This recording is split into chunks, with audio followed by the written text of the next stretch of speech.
तुम्ही बघत आहात जनमत मराठी। लोकसभा निवडणुकीच्या शेवटच्या टप्प्यामध्ये महाराष्ट्रातील 13 लोकसभा मतदारसंघात मतदान प्रक्रिया सुरू आहे। दुपारी 1 वाजेपर्यंत राज्यामध्ये सरासरी 27.78% मतदान झाल्याची माहिती निवडणूक विभागानं दिली आहे।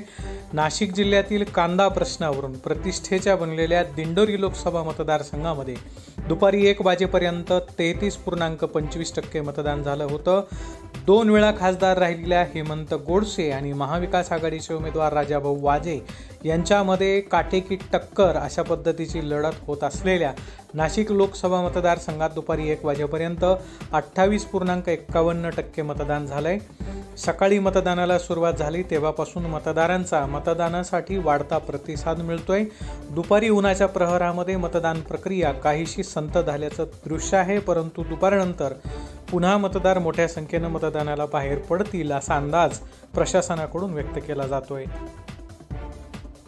दरम्यान दुपारी 1 वाजेपर्यंत इतर लोकसभा मतदारसंघात झालेल्या मतदानाची जी आकडेवारी आपल्याकडे येते ती या पद्धतीनं आहे। धुळे 28.73%, पालघर 31.6%, भिवंडी 27.34%, कल्याण 22.52%, ठाणे 26.5%, मुंबई उत्तर 26.78%, मुंबई उत्तर पश्चिम 28.41%, मुंबई उत्तर पूर्व 28.82%, मुंबई उत्तर मध्य 28.5%, मुंबई दक्षिण मध्य 27.21% आणि मुंबई दक्षिण 24.46% अशा पद्धतीचं मतदान झालंय।